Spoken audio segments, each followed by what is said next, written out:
Right, so it's now Wednesday, and so 4 days after we started drying these mushrooms, and let's take a look at them. So the horse mushrooms have dried up and they're just into little crisp things. They feel like art foam or something, but they're completely crisp and dry, which is great.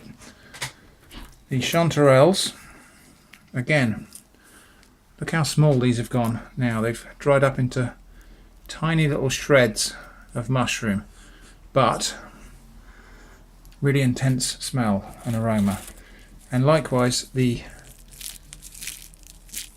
fairy ring mushrooms, where you can hear that they've dried up into crisp, not exactly brittle, but completely dry little pieces.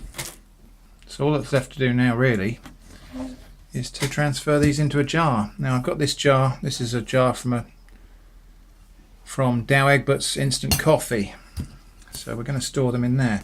And because I want them kind of mixed up, I'm just going to take a handful at a time of each species and drop them in like that.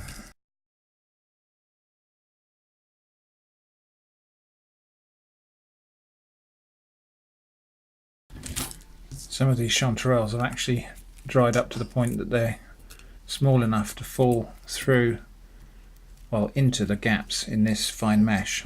So I'm having a little bit of a job pulling them out.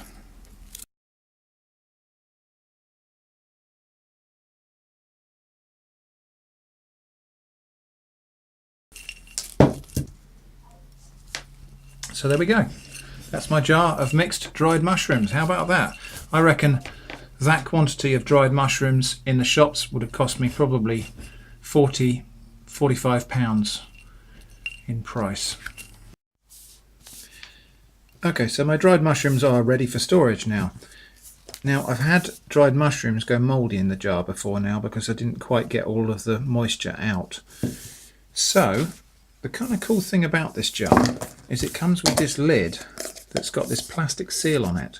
And when you take the plastic seal off the lid, there's a cavity in here. So what we're going to do is I'm going to pierce some holes in this part of the plastic seal.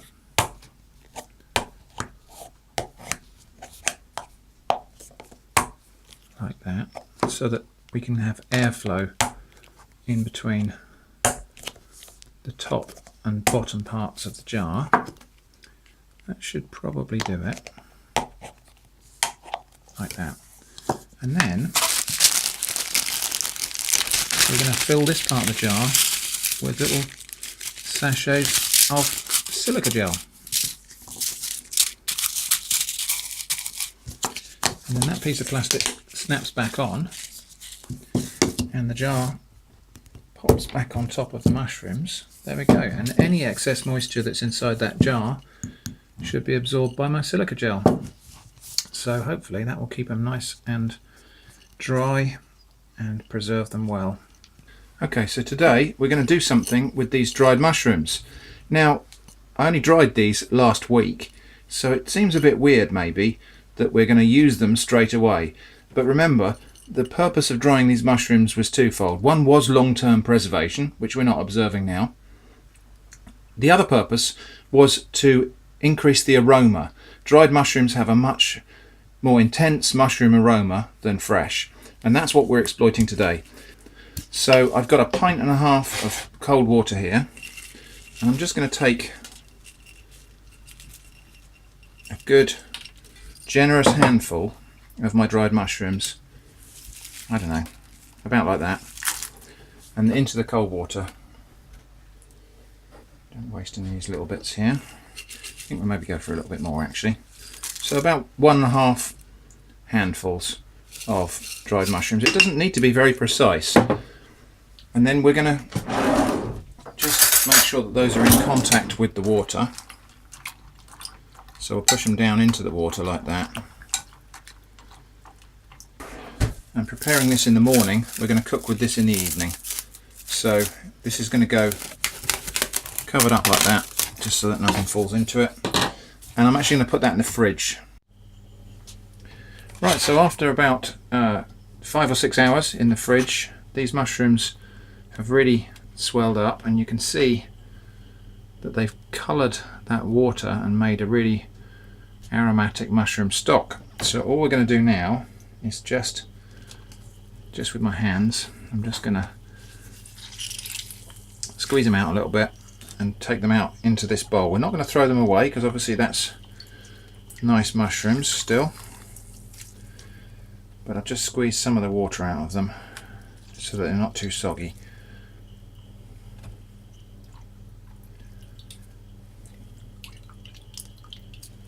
So there we go, that's mushroom stock there, which we'll use to make risotto. I'm not going to film the whole of the process of making risotto because that's just going to slow things down.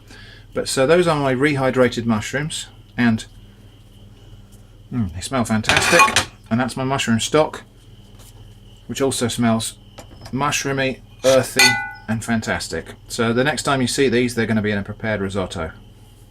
Okay, so really quickly, because this is my dinner and it's going to get cold, this is my wild mushroom risotto.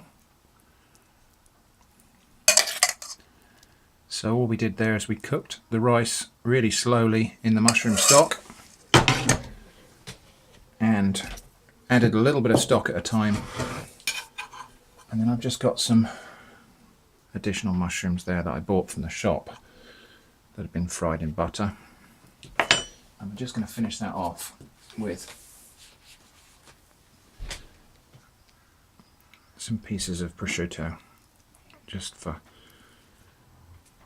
garnish really, and for a bit of extra flavour. There we go. And finally, just a little bit of parmesan over the top. There we go. So that is my mushroom risotto. I suppose I ought to taste it really, didn't I? So let's have a little taste of the bits, get all of the different mushrooms in there. Bit of chanterelle there.